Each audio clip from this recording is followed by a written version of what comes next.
Hello दोस्तों, मेरा नाम गणेश है और मैं अभी पीएचडी कर रहा हूँ जेएनयू से।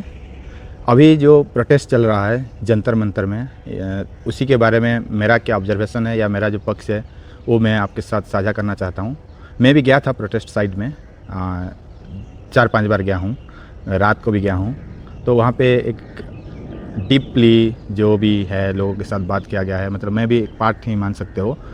तो इसमें मेरे को क्या यूनिक देखा, जब हम आज के डेट में इंडिया में जब लोकतंत्र जब खतरे में है बोल के हर जगह में बातचीत हो रहा है, तो उसी समय पे अभी हर कोई बात कर रहा है इसी मोमेंट पे। तो मेरे को क्या यूनिक टाइप का लग रहा है इस प्रोटेस्ट का, कि ये प्रोटेस्ट जो था पहला था कि मैं इसको लीडरलेस प्रोटेस्ट बोलूँगा।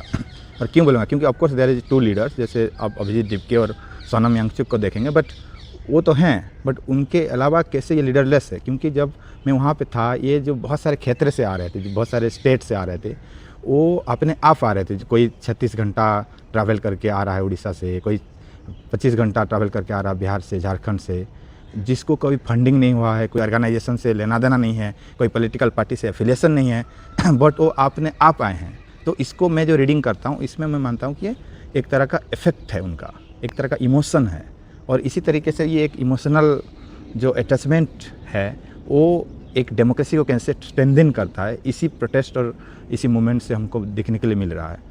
और अभी पूरा ग्लोबल तौर पे जब आप देखोगे कि अथॉरिटेरियन रेजिम जब सत्ता पे आके घमंड में आ जाता है, तो उसी समय पे आपको जब political party, particularly opposition political parties या फिर जो अल्टरनेटिव फोरम्स हैं, जो ऑर्गेनाइज्ड स्ट्रक्चर फोरम है, जैसे आप पार्टीज़ हो या ऑर्गेनाइजेशन वो काम करना बंद कर देता है, तब जनता अपने आप ही स्वतःस्फूर्त आके पार्टिसिपेट करता है। तो ये मोमेंट से हमको देखने के लिए मिला। जैसे वो लोग आए हैं, उनको इतना ज़्यादा आइडिया भी नहीं है बहुत सारे लोगों को, लेकिन वो अपने पैसे से खुद का खर्च करके आए हैं। और मुद्दा तो है कि मिनिस्टर को रिजाइन दो, और पेपर लीक का, इवन सोनम वांगचुक का जो हंगर स्ट्राइक है, और जो ये सब है। बट उसके अलावा वो ऐसा नहीं था कि वहाँ पे जब आप प्रोटेस्ट साइड में चल रहे हो, वॉक कर रहे हो, उसमें कुछ दिख रहा है कि कोई लीडर के नारा लग रहा है या कुछ नहीं, ये नहीं था। उसमें था एक पर्टिकुलर जो इशू बेस्ड था, और इशू बेस्ड प्रोटेस्ट हमको इतना हमेशा नहीं देखने के लिए मिलता है जो इसमें देखा। तो इसीलिए मैं इसको बोल रहा हूँ कि ये मल्टीट्यूड है, ये कंसेप्ट है मल्टीट्यूड, जो माइकल हार्ट करके एक फिलोसोफर ने दिए हैं। तो मल्टीट्यूड क्या होता है कि हर कोने कोने से जो आम जनता बोलते हैं, of course they are also political. हम कभी कभी, क्यों मैं बोल रहा हूँ इसको, कि कभी कभी हम इनको टैग दे देते हैं कि दे आर ए पॉलिटिकल, ये सब। तो इसी के खिलाफ ही मैं बोल रहा हूँ ये, कि लोग कभी ए पॉलिटिकल नहीं होते हैं जब ऐसे टाइम आ जाता है। तो ये हर किसी के पास पॉलिटिकल होता है, बट उनको एक अपॉर्चुनिटी का मान लो, या फिर जब सत्ता जब ज़्यादा उनके ऊपर अत्याचार करता है तो अपने आप आ जाते हैं। तो एक असेंबली जैसे ये फॉर्म हुआ था, वॉक कर रहे थे, तो walk itself is a kind of democracy, जो संसद मार्च हो रहा है।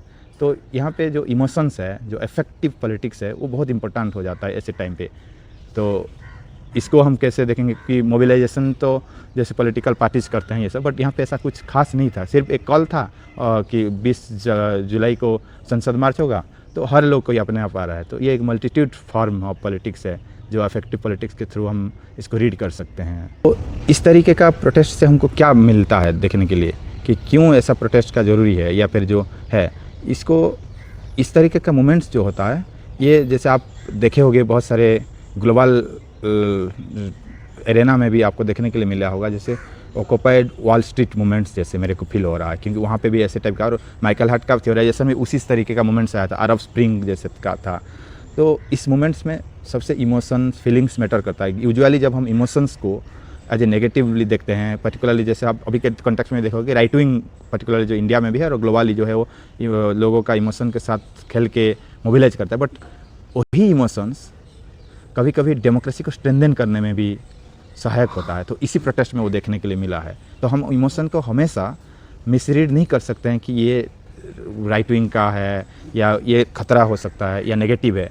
इमोशन पॉजिटिव भी होता है, जो इसी प्रोटेस्ट से हमको सीखने के लिए मिला है। तो और इमोशंस और डेमोक्रेसी और पॉलिटिक्स को हम टुगेदर इसी तरीके की स्टडी कर सकते हैं। तो इसी तरीके से हम बोल सकते हैं जो पॉलिटिकल स्टडीज़ है उसका एक पार्ट भी है इमोशंस, और उसके थ्रू हम रीडिंग कर सकते हैं, और कैसे हम पॉजिटिवली स्टडी कर सकते हैं इमोशन को, या पॉजिटिवली देख सकते हैं। ये प्रोटेस्ट भी बता रहा है, जिसमें मल्टीट्यूड है, वो अफेक्टिव पॉलिटिक्स जिसको भी कहते हैं हम लोग। अपने आप लोग आ रहे हैं, शामिल हो रहे हैं, अपना एक्सप्रेशन दे रहे हैं। जैसे कोई गाँव से आ रहा है लड़का, जिसको कोई नहीं जानता है, वो भी अपना बात रख रहा है, तो वो उसके पीछे मीडिया लगा हुआ है।